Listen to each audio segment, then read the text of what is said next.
Tere, mina olen Melissa-Mariel Korjus. Ja mina olen Roger Andre ning meiega on siin täna Eesti muusika ettevõtlusauhindade juht Ave Tölpt. Tere, Ave! Tervist, rõõm siin olla. Räägi, sa oled ka Music Estonia juht ja sellel aastal Music Estonia korraldab esimest korda EMEA-d. Mis on teie eesmärgid sellel aastal? Jaa, tõepoolest, et Music Estonia on nüüd esimest korda peakorraldaja rollis, et varasemalt siis Eesti Fonogrammi tootjate ühing korraldas siis ja kutsus ellu Eesti muusika ettevõtluse auhinnad, et nad ka korraldavad muusika auhindu ja see on selline siis tugistruktuuride tunnustamise sündmus siis või tunnustussündmus. Ja nüüd see roll siis Music Estoniale kui siis muusika ettevõtluse arenduskeskusele on liikunud ja samuti on jäänud partneritena korraldajateks siis Fonogrammi tootjate ühing ja ka autorite ühing. Et see korraldusring on suurem ja nüüd see au seda korraldada tõesti on tulnud meile. Aga mis teie eesmärgid sellel aastal on? Kas te tahate ka midagi muud eesmärgid? Ütlemegi, et tahaks seda, mis on juba alustatud. 6 aastat seda veeti, nüüd on siis 7. korda see toimub ja tahakski seda jätkata, seda ideed edasi kanda, mis on ka meile just Music Estoniale väga oluline. Et seda muusika ettevõtluse tugistruktuure arendada, esile tõsta. Et see ongi võib-olla see eesmärk, et me saaks veel rohkem. Eriti nüüd, kui on olnud kriisiaasta, mis on ju ka tegelikult ikka veel kestev mingil moel ja piirangutega tegutsemine valdkonnal, aga ma just ütleks, et see on veel tähtsam, et see valdkond jõuaks pilti, et need inimesed, terve see võrgustik muusika valdkonna taga, eks ju, mis koosneb muusikasündmuste korraldajatest, manageridest, produtsentidest, et terve see jõuaks siis veel paremini avalikkuse ette, et lihtsalt seda edasi arendada, mida on juba väga hästi tehtud ja lisada siis nüanssi, et laiendada seda sõnumit oleks siis meie selline kindel roll selle pea korraldamisel. Ja see korraldajate ring ja partnerite ring ja kindlasti me loodame, et see veel laieneb selles mõttes, et kes kaasmõtlejad on just selle sündmuse raames, et see võiks tegelikult iga aasta kasvada just selle toetamise näol, et me saaks seda sõnumit veel kaugemale viia ja tunnustada just neid isikud, et see ürituse eesmärk iseenesest oli just neid isikuid tunnustada ja ka ettevõtteid. Mitu kategooriat teil on? 17, et neid on niimoodi, et 2 kategooriat on veel juurde tulnud. Üks, mis oli algusaastatel, oli muusikasündmuse korraldaja ehk siis promootor ja nüüd me tõime juurde lähtuvalt siis olukorrast virtuaalsündmuse.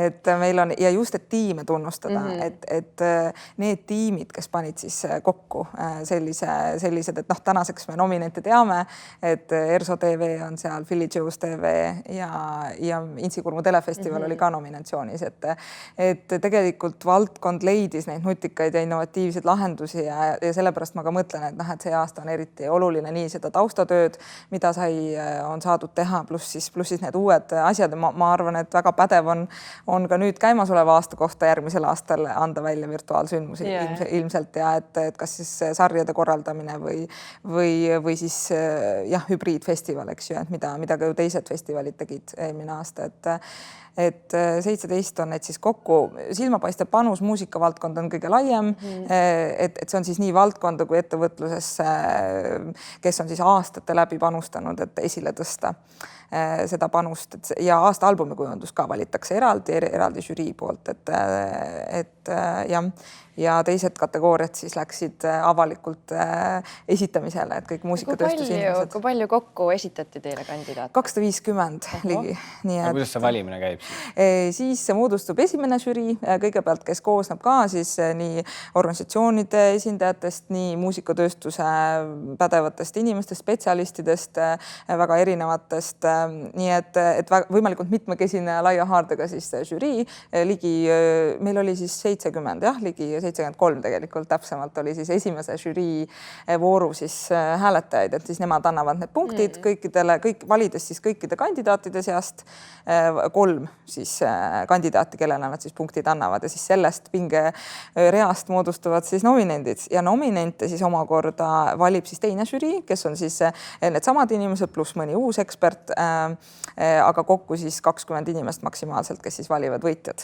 Vaadates jällegi, et see esitamine on ka päris selline suur töö selles mõttes, et me korjame ka just neid saavutusi, et tõesti mille eest siis ja et sa tunnustada isikut ja siis kõik, kes hääletada said siis valida, et millises kategoorias, keda nad soovivad esile tõsta, aga räägi natuke, et kes sinna žüriisse üldse kuuluvad, et kui kõik on muusikaga seotud inimesed, kas nad ise ei ole siis nomineeritud? On ikka tavaliselt, aga siis ongi see palve, et enda poolt hea tava kohaselt häält ei anta, aga ennast võib üles esitada küll, sest just nimelt nagu ma mainisin, et saavutusi korjame, et me nii või teisiti võtame siis esitatud kandidaatidega ühendust, räägime läbi, eks ju, et tegelikult see, et ennast esitada on selline tavapraktika, aga siis häält endale nagu ei anna, et see süsteemid on meil avatud, siis me vaatame, saame analüüsida ja siis need hääled eemaldada näiteks ja et see on kõik väga läbipaistev oleksid.